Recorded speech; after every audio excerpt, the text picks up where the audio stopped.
Hello everyone, praise the Lord. ఈరోజు వీడియోలో Bible గ్రంథంలో నుంచి యేసుక్రీస్తు ఈ లోకానికి ఎందుకు వచ్చెను అని మనము గమనించి దేవుని వాక్యంలో నుంచి మనం చూసినట్లయితే, పాపులను రక్షించుటకు క్రీస్తు యేసు లోకమునకు వచ్చెను, బేదలకు సువార్త ప్రకటించుటకు ఆయన వచ్చెను, అపవాది క్రియలను లయపరచుటకు వచ్చెను, లోకమును రక్షించుటకు ఆయన ఈ లోకమునకు వచ్చెను, దేవుని రాజ్యను సువార్త ప్రకటించుటకు వచ్చెను, పరిచారం చేయుటకు వచ్చును, తండ్రి చిత్తం నెరవేర్చుటకు ఆయన ఈ లోకానికి అవతరించెను, అపవాదిని మరణము ద్వారా నశింపజేయుటకు వచ్చెను, ఆత్మీయ అందుల కళ్ళు తెరవబడుటకు వచ్చెను, మనకు సమృద్ధి కలుగుచేయుట కోసము ఆయన ఈ లోకమునకు వచ్చెను.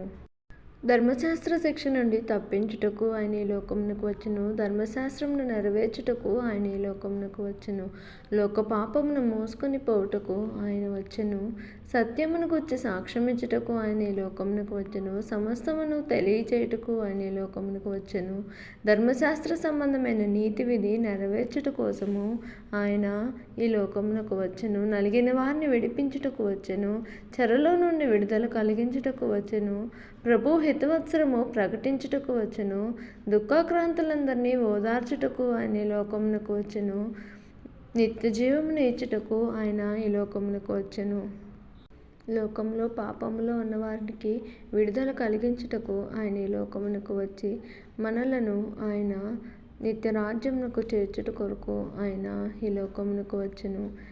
మనము గమనించినట్లయితే, నశించిన ప్రాణమును వెతికి రక్షించటానికి ఆయన ఈ లోకమునకు వచ్చినట్టుగా లూకా సువార్త 19వ అధ్యాయం 10వ వచనంలో మనం చూడగలము. ఆయన మనలను రక్షించి తన రాజ్యంలో చేర్చుట కొరకు ఆయన ఈ లోకమునకు అవతరించెను. ఈ విధంగా నశించుచున్న మన కొరకు దేవుడు ఈ లోకమునకు వచ్చి మనలను రక్షించి ఆయన రాజ్యంలో చేర్చే అవకాశంను దేవుడు మనకు అనుగ్రహించినందుకు ఎల్లప్పుడూ దేవునికి కృతజ్ఞతలు చెల్లించాలి. ఆ నిత్య రాజ్యంలో ప్రవేశించే విధంగా దేవుడు మనందరికీ సహాయం చేయనుగాక. Amen. Thank you for watching.